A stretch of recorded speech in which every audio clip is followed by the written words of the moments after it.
It is the final installment of our BitHacks Speaker Series 1. Just one quick thing before we get started. If you have any questions, any conceptual questions, like larger conceptual questions during the talk, please hold them until the end. If you just have some basic clarification questions, you can just unmute yourself during the talk or type it through the chat. And yeah, Pranav, if you'd like to introduce our speaker. So Professor Paramveer Dhillon is an assistant professor in the School of Information and Computer Science Engineering at the University of Michigan, where he researches and teaches various topics in the field of artificial intelligence. He completed his Ph.D. at the University of Pennsylvania and completed a postdoc at MIT. His research interests include statistical machine learning, computational social science, natural language processing, and field experiments, and has around 36 publications in those areas. Today, he will be speaking about modeling dynamic user interest with the neural matrix factorization approach. Professor, if you're ready. Yeah, awesome. Thanks so much, Pranav, and thanks for the invitation to give this talk. I'm really glad to be here. So, like, as you guys know, my research is in artificial intelligence and machine learning. So the paper that I'm going to present today is like relates to one of the questions that's faced by many companies that employ artificial intelligence, right? So basically, any customer-facing company, they want to know how the interests of people who visit their website, how they change over time, and how they could monetize that. Okay, so with that, and like I'm going to present this neural matrix factorization model. So in order to provide the research context, so think about a website like Boston Globe, which could be any newspaper. It doesn't have to be Boston Globe. It could be Washington Post or New York Times. This is how their the front page of their website looks like, right? So now what's really important is that what are some of the important problems that Globe really cares about, right? So there are several content personalization decisions that are important to Globe, okay? First of all, they want that when a person visits their website, they should be able to recommend them relevant articles, right? Second, they should be able to like segment their user bases based on interests. These are the set of people who likes politics. These are a set of people who like sports. These are a set of people who likes celebrity stuff. So that you could target them ads and give them more customized offers so that they come back. And finally, what they really want is optimize the user experience. Right. So at the end of the day, as you guys know, these days, most newspapers are driven by subscription-based model, that you pay a subscription fee each time period, each month, or each week, and it allows you to read as many articles as you want. So what the newspapers want with by solving these three problems of content recommendation, dynamic user segmentation, and to optimize the user experience, they want that by doing this, people would come back to their website again and again, right? And in doing so, they would develop an affinity for the newspaper and they would become subscribers. So that's the hope, and that they want to have a long-term relationship, long-term monetary relationship with these people, and this is how they feel that they could help build that with these content personalizations for people who visit the websites. So now in this research, what we do is we propose a simple neural network model for modeling the dynamic interests, right? First of all, it's important to understand that all the problems that I just described, the three problems, right, on the previous slide. So at the heart of all these three problems is this idea of modeling users' latent interests, okay? So by latent, I mean that they are hidden. You don't know what they are, but they are hidden, right? So at the end of the day, what we want, our modeling approach can be condensed via the schematic where the input to our model is the content that is read by people over time, plus we have the demographics of people.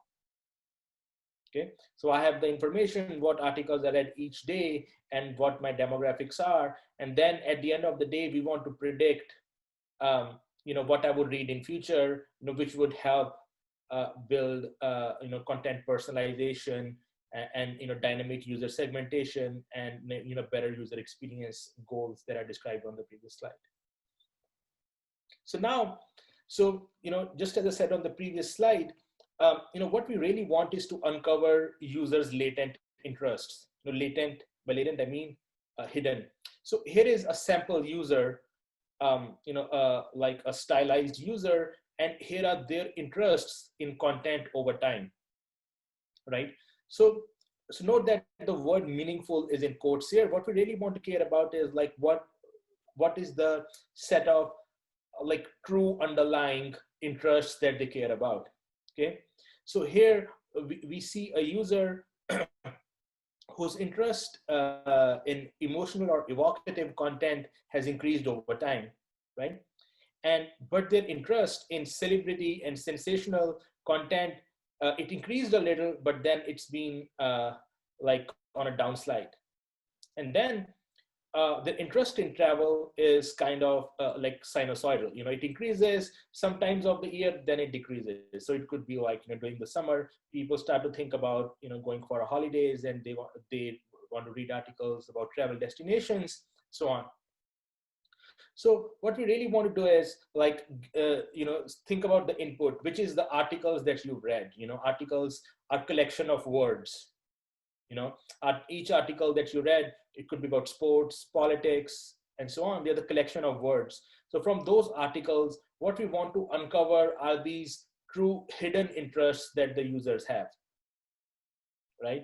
And they could be nuanced interests like celebrity or sensational, emotional or evocative, or travel. So they don't have to be as obvious interests as politics or sports, which are just the section titles of newspapers, websites, right? So these are more nuanced, like there is no section, as far as I know, which covers emotional or evocative content. It's just that we have uncovered that people are interested in this kind of content, and this is useful for helping us learn better about them. Okay, so the goal is to uncover these kind of latent interests and then use them to understand users' behavior. So now let's think about what are some of the important modeling considerations for this problem. So first of all, like since we're gonna use the text data that users consume, the articles that they read. So as you guys know, text data is unstructured, right? By unstructured, I mean that it cannot be fit into a standard table like an SQL table and it can be queried via a database. So text data typically is unstructured and it lives in a high dimensional space, right? So when what I mean by high dimensional space is, so think about the vocabulary of all the words that occur in the English language. Let's say, if you use an Oxford English Language Dictionary, it might be 300,000 words.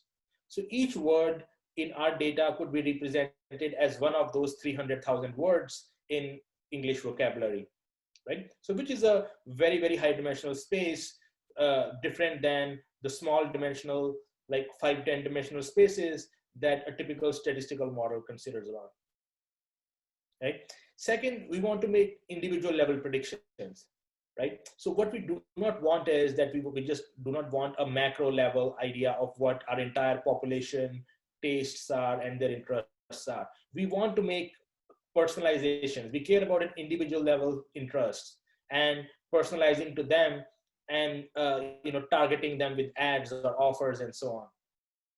So third, like several of the decisions that are described, like recommending content or targeting ads, they are highly time sensitive, right? So we have to be mindful of the user's interests changing over time.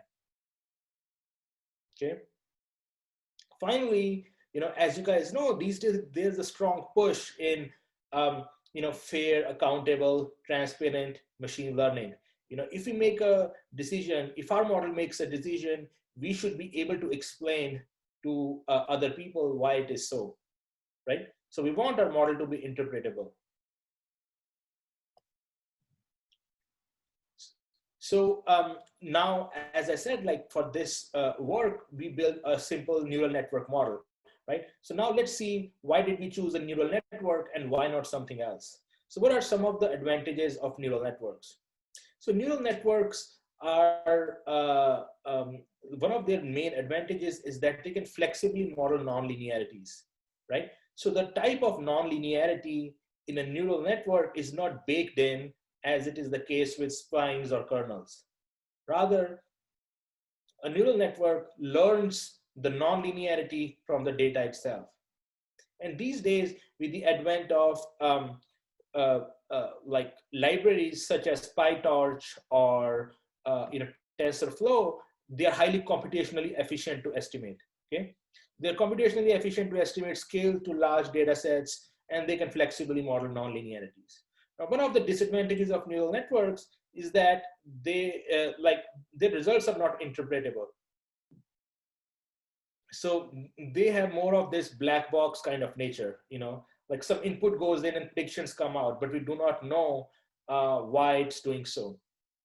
And it's important to understand, especially for people facing applications, like why we are making a certain kind of prediction, or why our model, asked us to recommend something to such kind of to a different person.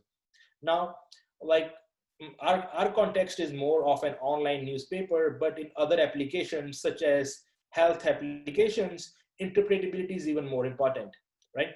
Because you don't want to target somebody like a wrong medical treatment or a medication, which could have catastrophic ramifications. Okay, so interpretability of models is really important, and neural networks are not quite transparent in that respect. So the model that we propose, it tries to achieve best of both the worlds, like the benefits of neural networks, and it also has some sense of interpretability, as we'll soon see. So, so before I proceed further, go into the details, go into the weeds about our model, I wanted to ask you if you guys have any questions around the basic setup, the problem that we are interested in solving, and what our contribution is. So are there any questions? Okay, awesome. So here is like a summary or a cartoon representing our model, right? So of course we would go into the details of all of this, but this is our model, which takes all the content that people have read, which are the XTs, and AI are the person's demographic attributes, and we take that to predict what people, what their interests are, right? So don't be intimidated by this figure. Like, as I said, like in the next two slides, like we would tease apart each and every little detail of this. But what you need to understand is that at a high level, what our model is doing is this decomposition, right? So we take the input, which is the content consumed by users, okay? And we want to decompose it into a set of factors that are just represent user specific things and some content specific things. Okay, so we want to project this high dimensional matrix of n users and p words in the articles into k dimensional space, where k is some small number. Okay, so we want to project this high dimensional 300,000 dimensionality of English vocabulary. We want to project it down to some k, which is where k is typically 30 or 50. Okay, so this is what's in the title of the talk, what's meant by matrix factorization. So this is the so X is the input, and we want to factorize this matrix into these two matrices, right? And these two matrices help isolate the impact of just the user specific factors. A user is idiosyncratically interested in celebrity or sports or travel or sensational content. And then just some content attributes. What are the properties of content that's sensational? How do we summarize them? So like doing this kind of decomposition, the matrices U and V would capture, would help us isolate just the user-centric and the content-centric factors. So now let's try to construct the model in a bottom-up fashion. Okay. So first of all, I mean, as you know, that the input that we have to our model is the content consumed by people, right? And that content is XIT, where XIT is the set of words in the headlines of the articles that person I read in time period T. Okay, so so think about some headline article which has a headline such as "How Danny Ainge is making the Celtics great again." Right. So as I said, the vocabulary of English language is typically really large, say let's 300,000. And the way we would represent all these words, this input data into uh, uh, like we would code it would be that we would have a vector of size 300,000, the vocabulary of English with all zeros, the black stuff, with only one at the lexicographically sorted index of that word. Okay. So here is the vector for how, here is for Danny, here is for Ainge, and so on, right? So we have this input data in this very, very high dimensional space. So what the word embeddings, you know, which I'm like many of you must have heard of, like word2vec or glove, or, you know, so what they do is they take this high dimensional data and try to condense into some low dimensional space. So, and this low dimensional space is like with dimensionality D, where D is typically 30 or 50, right? So in a way, like you're projecting down from this very, very high dimensional space, 300,000 down to 50, right? And moreover, the colors over here show that that this vector is a real valued vector, right? So it can have any values rather than this input vector, which is like a binary, like only 1, 1 and all zeros, right? So this thing can have all real values. Okay. So the way we convert from the input data, which is this high dimensional data, into these embeddings is via this matrix. So we basically, we multiply this input data by this embedding matrix to project it down into this low dimensional space. And this embedding matrix is like something like a word2vec or a glove or any embeddings that you can download from online, like could achieve this purpose. Similarly, we take the user attributes like the demographics that we have, and we project them down into a low dimensional space also. Okay, so that's the step 0 or the part 0 of our model, that we take all the data and we project it down to some low dimensional space. Okay, so for EX, you know, we use the glove embeddings, you know, we download them, they are available for download, and the attribute embeddings are estimated from the data. Like, you know, they're estimated with the rest of the model. So up till now, what we've seen is this part of the model. You know, here is the content consumed by me at time t-2, where t is in weeks. You know, for this paper, we consider time in weeks. So this is the content, all the headlines of articles that are consumed 2 weeks ago. This is 1 week ago, and this is this week, and it goes on. Okay, and AI is my demographics, which stay the same; they do not change, right? And EX are the embedding matrices which project down this high dimensional data into low dimensional space. Okay, and the same is true about attributes, which are also projected down into a low dimensional space.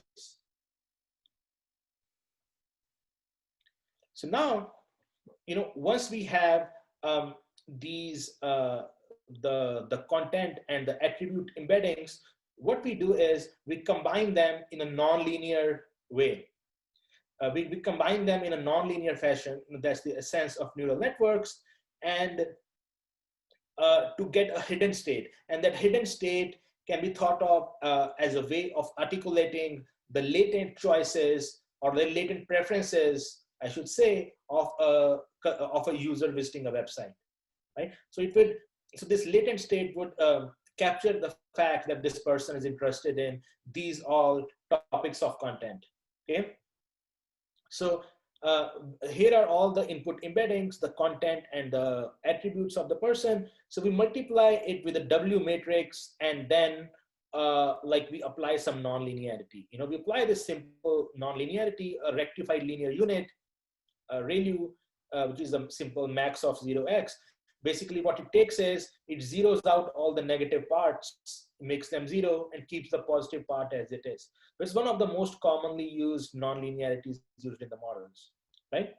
And this WL is the model parameter. So what I mean by that is we estimate this from the data. We estimate what's the nonlinear dependence between a user's hidden state at a given time point and the content that they consume. Okay, so in a way what we are doing is we are assuming that there is some nonlinear dependence between what I consume, what content I read, and my true hidden state, right? My true hidden state, basically, like if you guys have watched Star Trek, like think about, when I say a true hidden state, think of something like the Vulcan mind suck, right? Like, that you could go into somebody's mind and really think about and really get to know what they really care about, what kind of content they want to read, what are their true preferences, right?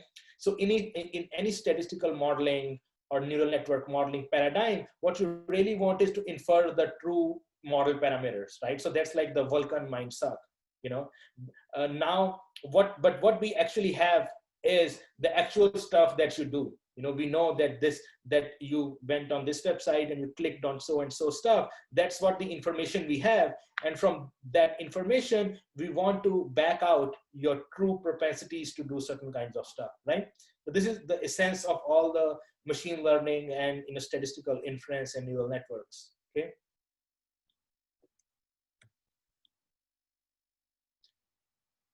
So then, up till now, as you've seen, so this is my hidden state based on the content that I've consumed in this time period, right? So this is my hidden state at time period T, let's say today, based on the content that I've read today and my attributes.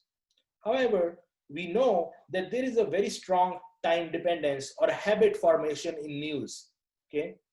Right? If I read sports, I like to read about NBA, then it's not that all of a sudden I would start reading about NBA when I have never read it before. Like people's habits form and they change over a period of time. So we bake this assumption into our model via a simple connection, like a recurrent connection, like this. So as you can see, so this is now the new hidden state of a person I at time T. It depends on this LIT, which is the hidden state that I showed on the previous slide, which is just dependent on the content and the attributes at that particular time, okay? But it's also dependent on the hidden state, UI, but at the previous time point, T minus 1, right? And once again, WU and WR, their model parameters, they decide how this nonlinear dependence should look like, right?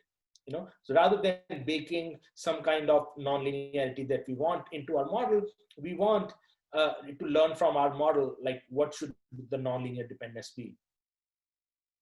And finally, the nonlinearity that we have over here is is like a softmax function. So softmax function, what it does is like it converts real valued numbers, which lie from -infinity to infinity, to values between 0 and 1. So it makes them probabilities. Okay, so at the end of the day, like what you would get from these preferences would this vector, the UIT vector would be, here is a person and here are their 20 interests, and we know that what's the percentage share of each of those 20 interests in capturing towards in capturing the total 100%. Okay, some of them could be like 10% sensational content, 20% politics, 15% sports. So we want to figure out that personalized content like fraction from the data itself.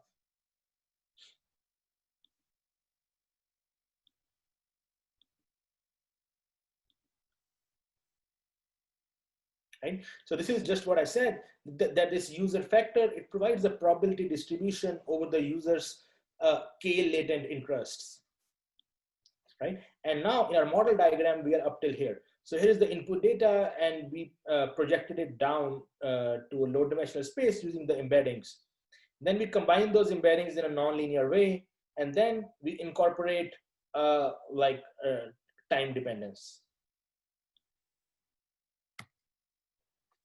So finally, what we do is, once we have these user factors in a k-dimensional space, like the k-dimensional attributes, we project them down. We want to get like a noisy reconstruction of the original data, right? So basically, we take these content factors, so these content factors, what they do is that, just to recall, they project all the content into a low dimensional space, right? So UIT was what projects users into low dimensional space. VT is what, V transpose is what projects the content, the actual content attributes into a low dimensional space, okay? So based on this, like we would get, some output like this, that this person's interests are 55% celebrity, 25% sports, 20% finance.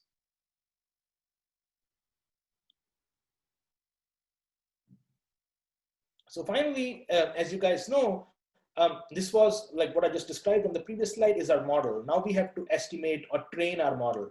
We have to train our model from the data that we have. So how do we do the training? The training is done by minimizing some loss function, by minimizing some criteria, right? So the loss function is just, what we're trying to say is that we just want to reconstruct like a low dimensional representation of our data. So here is the input data that we take in, the input data times the embeddings. So this is our input data in a low dimensional space. What we want to do is we want to reconstruct the RIT, and we want the RIT to be as close as possible to this. Okay, so like as you can see on the previous slide, so RIT is just V transpose multiplied by UIT. So what we are saying is that we want our model to learn V and U in such a way that these things are close enough. So note that on this slide, on this equation, this thing is known. This thing is already fixed. And this is what our model changes. So as the learning of the model happens, it changes RIT, and RIT is just V and U. So it changes V and U in such a way that, that it would minimize the difference between these two terms. Okay. So now, just as an aside, since in a way we are learning latent interests of users, so like this model has connections to lots of models that people have proposed in natural language processing literature, right? And there is an area of research on probabilistic topic models, which has been around since the 90s, and one of the most famous models in that class of models is the latent Dirichlet allocation, right? So all these models, what they do is they uncover the latent structure in a collection of documents, and they output some clustering of words, right? So what our approach does is also something similar to these, the matrix decomposition that we get, the UIT and the V matrices, they have their corresponding outputs in these models. So note that these models are not matrix factorization models, or they are not even neural network models.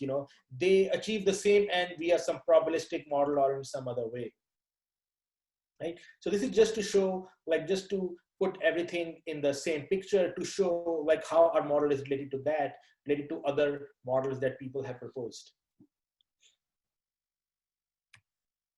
So now let's see the data that we use to learn our model. So we use individual level consumption data from Boston Globe's website for 5 years. Since the data set was huge, we randomly sampled 500,000 unique users, and we tracked them over these 5 years. And it led to about 5.6 million non-zero person week observations. Okay, right? So we have these many options, observations of people, and then week is the unit of time analysis, right? So it's the T. So T minus 1 would be previous week, and T minus 2 would be 2 weeks earlier. And there are some summary statistics of the visits per week and the news articles read and how many weeks were people active in our data set. So as you can see, like a data set is kind of skewed. You know, most of the people were active for only very few number of weeks compared to the total number of weeks that are there in the data, right? So, but this is like, this should not be surprising, because this is like one of the characteristics of like online clickstream data, right? That basically this is called the long tail of data, right? That most of the events, most of the things that we found online, they are rare, and only a handful of things happen all the time, right? So most of the like the click-throughs that we would come across, they would be very rare. Like you would see these kind of numbers where the min is like 1 or 5, and the max is much high, and the mean is also very, very close to the min and the median, okay? So now I will show you some results. First, I will show you some qualitative visualizations, and then I will show you some like how we can use to predict content consumption using our model. So all through I talked about the latent content interests, right? Like I said, that the V matrix maps the contents into the concept space, you know, into this latent content attribute space. So here are some of the content attributes uncovered by our model, right? So it uncovered attributes like, you know, so there is this clustering of words like Kevin, Nets, NBA, Ainge, Celtics, like a basketball kind of topic, right? And then there is baseball, then there is local news related to Boston, Metro Boston area, and then there is entertainment, you know, theater, art, MFA, ballet, and then football related, then social issues, then politics, and then local politics, okay? So note that what our model outputs is just the collection of these words. You know, this topic that I have put here, like basketball, crime, or vacation, this is like put, so these topicals are guessed, so these topics are guessed by some crowdsourced workers, right? You know, looking at these collection of words, what do you think would be a category into which these words would fit? Okay, and also you might see that, you know, like since our data came from Boston Globe, this is kind of the distribution of topics is kind of shifted towards like, you know, like Metro Boston kind of stories, as well as sports related issues, right? You know, so Boston Globe is known for its sports coverage, you know, because of the like big fan following of all the sports. So as you can see, like the very salient topics for 3 of the 4 professional sports in US. And then there's also like local news, entertainment, you know, politics, as well as local politics. All these issues like show up in the topics that we estimate from our model. So these are the latent content attributes. So now, so these were the latent content attributes, but we want to see how they change over time, right? How do people's interests over these change over time? So here are 3 users, you know, which, you know, we have cherry picked, and we look at their interests over time. So the first user is a sports fanatic.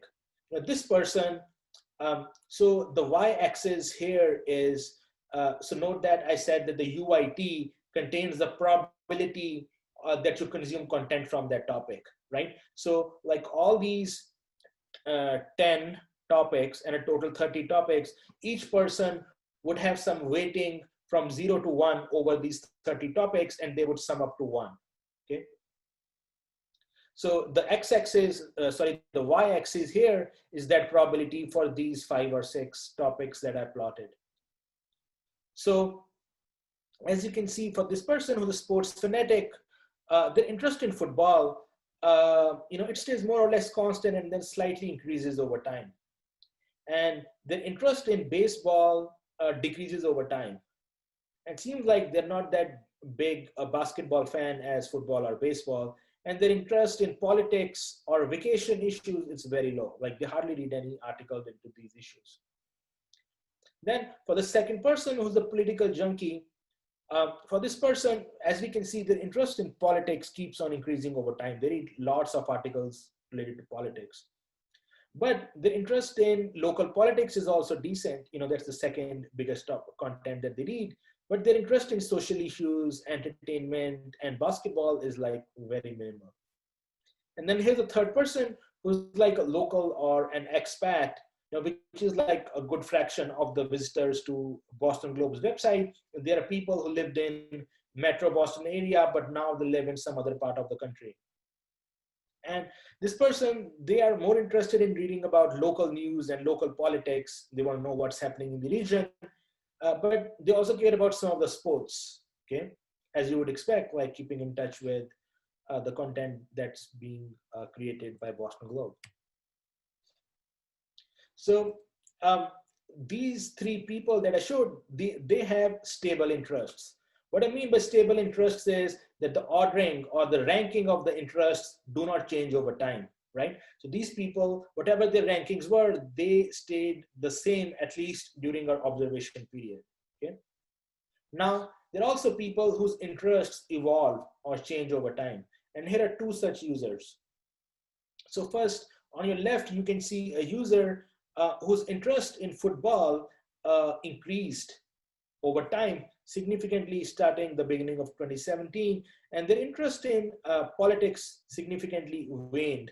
And the same is true about their interest in social issues related news, as well as the interest in local news. The interest in local news kind of increased a little, but the interest in social issues news has been decreasing. And then for this person, you can see the interest in vacation related news kind of follows this sinusoidal pattern. It increases over the summer and then it decreases, during the winter. But like their interest in other topics, like they stay pretty much constant, pretty much same.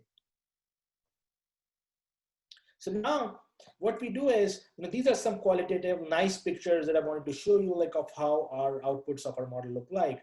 But what we really care about is like, we want to also predict what people would read in the future. And that would help us with those three objectives at the very beginning of the talk that I presented, right? Content recommendation, dynamic user segmentation, and optimizing user experience. So here what we do is we use our approach to predict what people would read next, okay? And we compare against a bunch of state-of-the-art models as baselines to see like how our model would fare against state-of-the-art. So AUC is the area under the curve, and the more is better. So it's a combination of precision and recall of our model, right? And A is equal to 1, 2, and 3, it means how much data we are using to predict. So for A is equal to 1, I would use data up till last week to predict what I will read this week, right? For A is equal to 2, I will use data only up till 2 weeks prior to predict what I will read today. And A is equal to 3, I will use data only up till 3 weeks prior to predict what I will read today, right?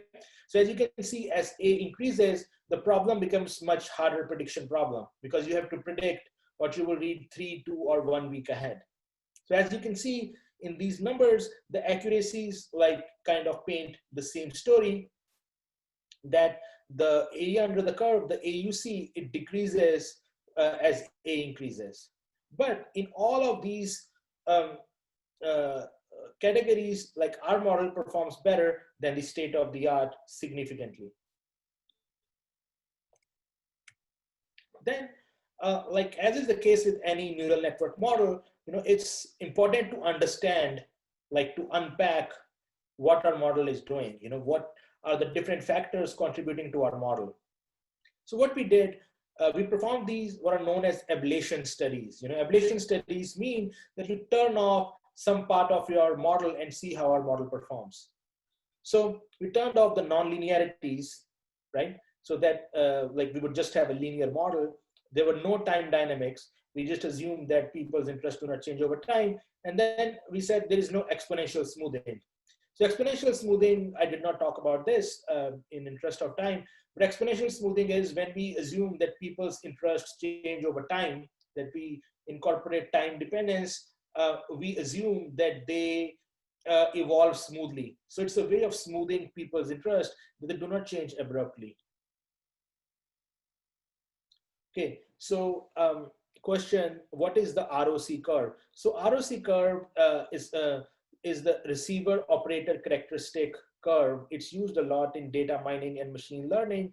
Um, Basically, ROC curve is a combination of precision and recall, right? So,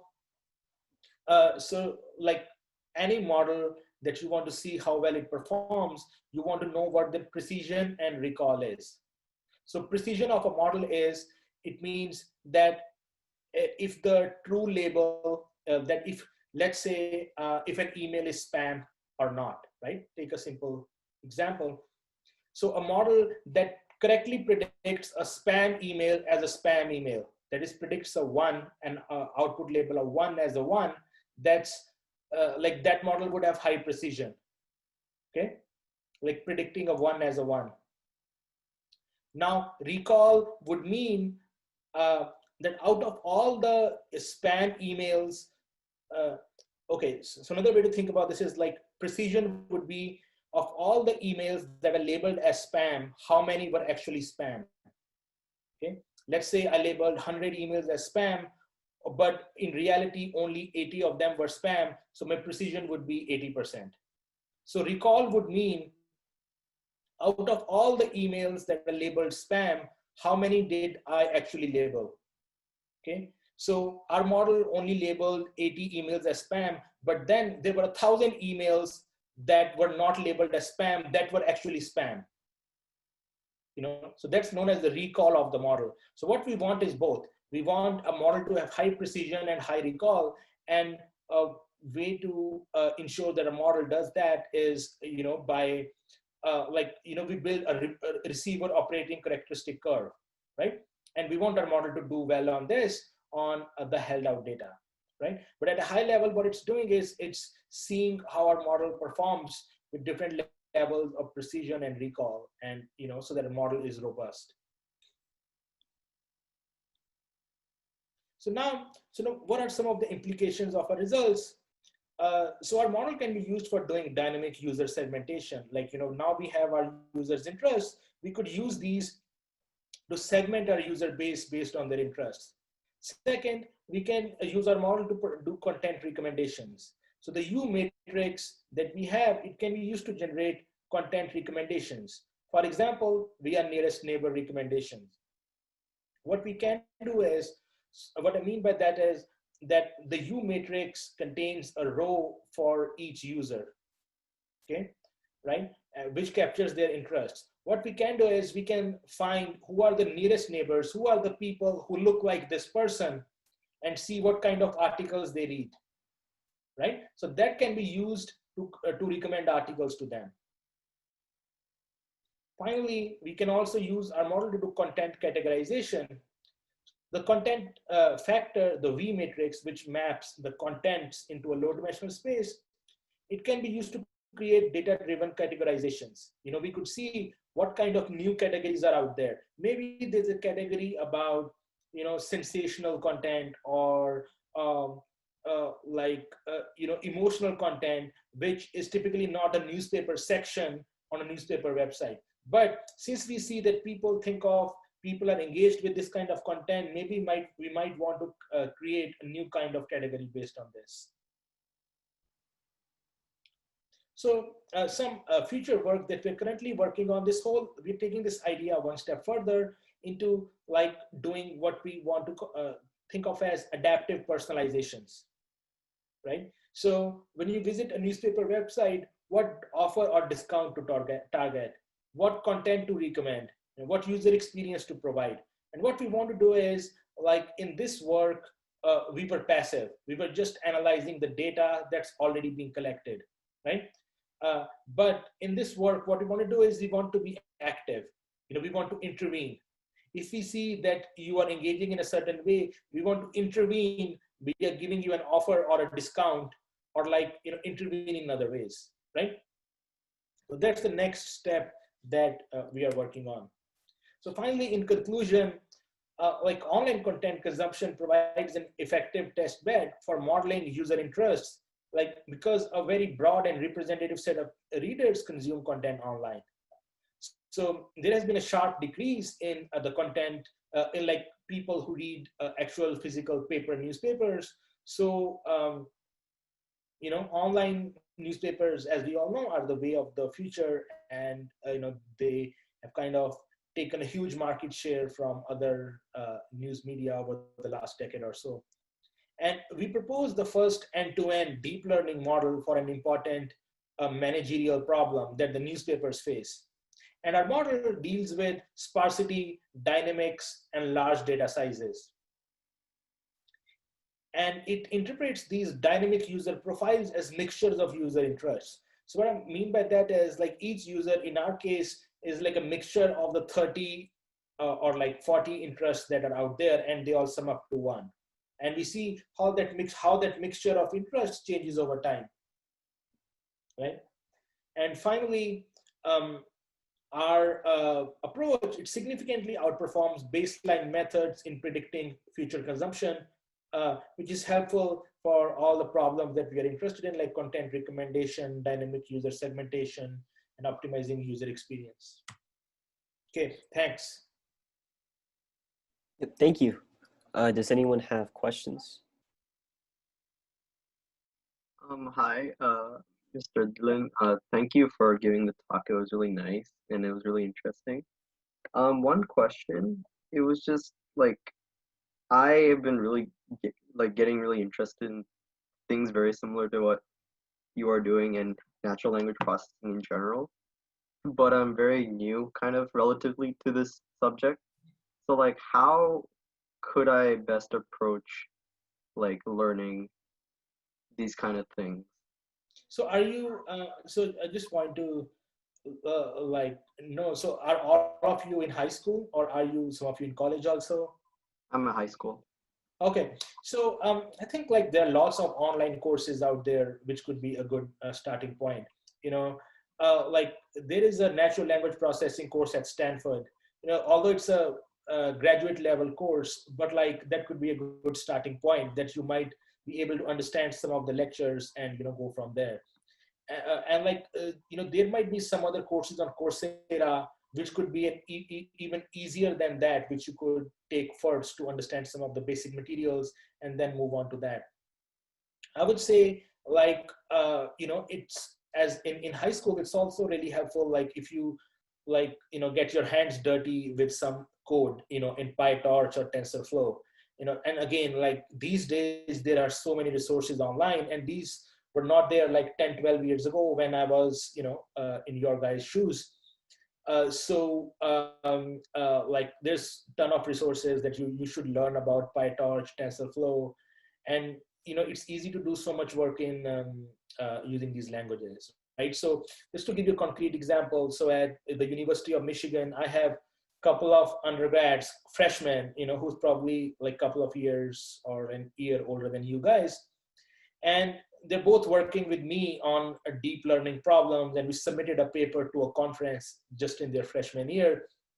And like they knew all the coding like the PyTorch, TensorFlow, had taken like some of that stuff even in high school. So I think like that's where things are headed. And like I would say like artificial intelligence and data science is definitely the way of the future. And that's something like a great place to build your career, like if you guys are going to focus in computer science in your undergrad. So like it's always helpful that you start learning at the beginning, and like it's a great time to be a student, or to be studying artificial intelligence. There's so much interest in that area, and there are like unlimited number of resources.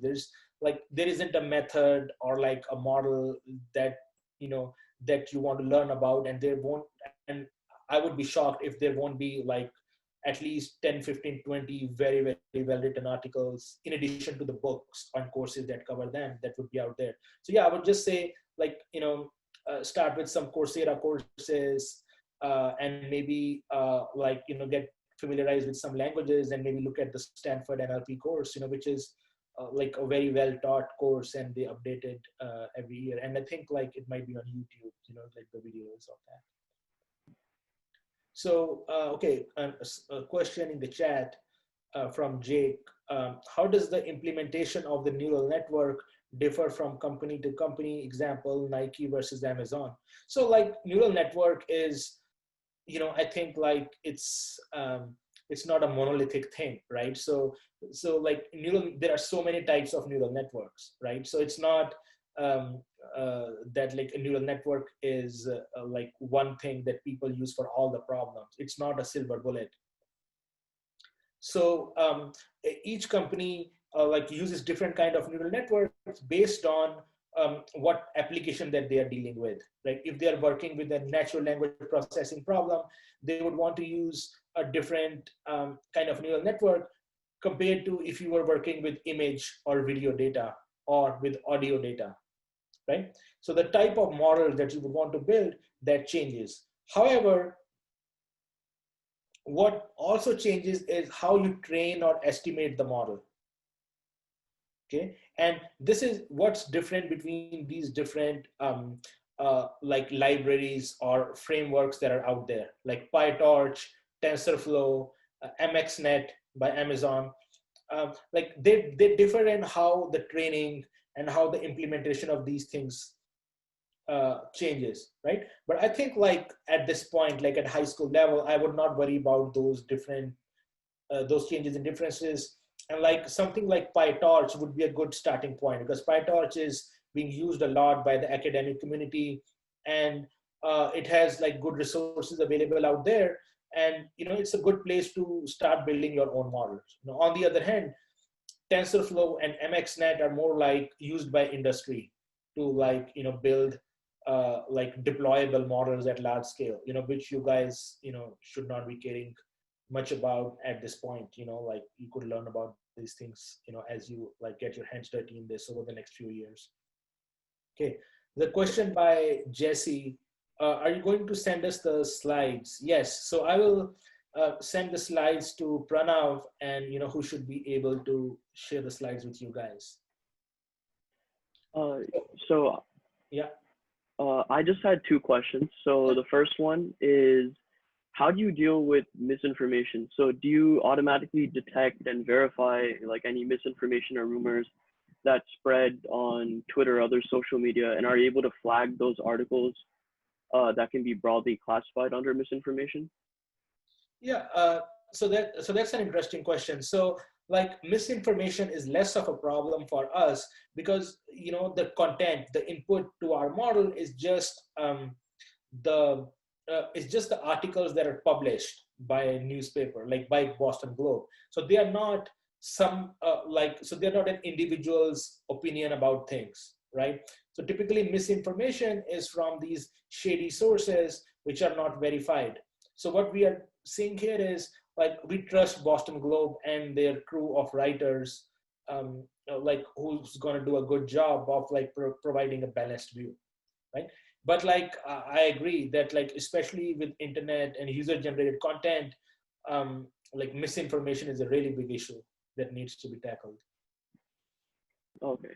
And then my second one is, how do you compare the model with human level performance, and what metrics would you use to compare? And depending on where you are today, when do you think the model's performance could potentially come close to human level performance? Yeah, so yeah, that's a great question. So like so the task that we are interested in is like what kind of content to recommend to people. Let's just try to zero down on this particular application, right? So now there are hundreds and thousands of people who visit Boston Globe's website, and they need to be served content to read in like real time.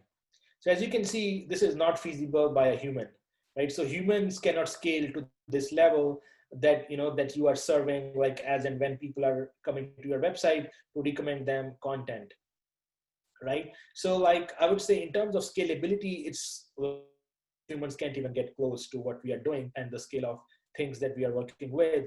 But like on small data set sizes, let's say 5 recommendations, it's always like that's kind of the level where we could compare human level predictions with the model's prediction. And like we did some studies for that regarding crowdsourcing, and it turns out there's a very high correlation between human judgments and the predictions of our model. So they correlate well. Yeah, Professor, I just had a quick question regarding the larger structure of this type of model. Yeah. So is there kind of like a separate neural network for each user that's trained as they consume data? And if so, how does the larger demographic interests kind of be used for user personalization? Yeah, so so there is only one neural network, right? So like any neural network or any machine learning model, they take lots of observations, right? Like the data observations, the n, like the small n that I had in my slides, right? So what our model does is, although it's one model, but it's able to learn a personalized trajectory of content interests for each person. So it's able to do this personalization just by like building one model. It learns the parameters such that they that they meld according to people's interests. I just have one more question. Okay. So what would be different if we had to deal with a different language? So would you use a different model, or could you train this model to support multiple human languages? Yeah, okay, that's a brilliant question. So like, we did this for English language and for US newspaper, which is like top 20, but like the question arises, if I were to do it in some, I don't know, Chinese, or maybe if I were to do it for New York Times, how would our results be different? So the short answer to that is, like, as you saw, like none of the modeling components that our model uses, they are not tuned specifically to English language or to Boston Globe in any way, right?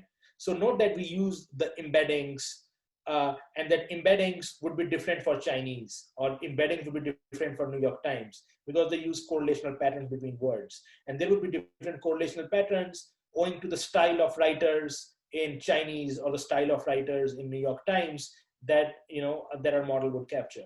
But like our model could be used without change for like different languages, or like different newspapers. Okay, thank you. Okay, Jesse Lee, how do you know people's interests in the beginning? Okay, it's a great question. So like, yeah, this is one of the biggest problems in any kind of recommender system, that like it's called the cold start problem, right? So in the beginning, when you go to a website, what do you recommend to a person? Like what interests, how do you know their interests? So yeah, so like in the beginning, like, so note that we have two inputs to our model.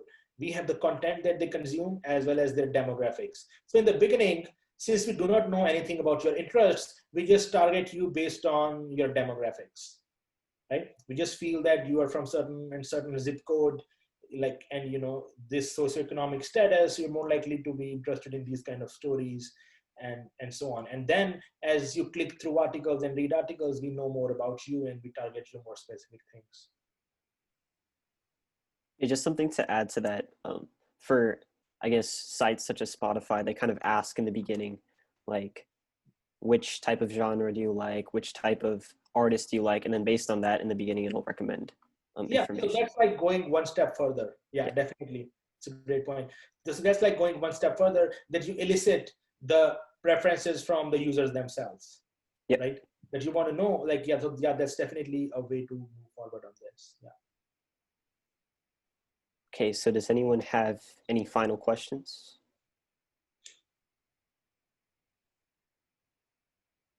Okay, so I mean, like, I would suggest, like, I mean, of course I would send the slides, but like if any of you are interested in, like, knowing more about any courses or any information, what resources are out there, and you're interested in a career in AI or data science, so I would be glad to help. Like if you were to send me an email, like asking for resources and stuff like that, like I would be happy to oblige, so please do send those emails. Like if you think I could be of help in any of that. Yeah. Yeah, Professor, could you potentially just enter your email into the chat so that... Okay. Yeah.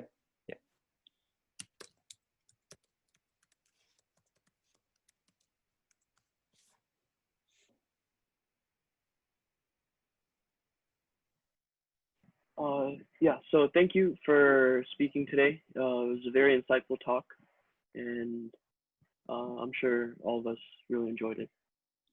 Awesome. Thanks so much, guys, and thanks for the invitation, and best of luck in everything. And I'm sure you guys will do great.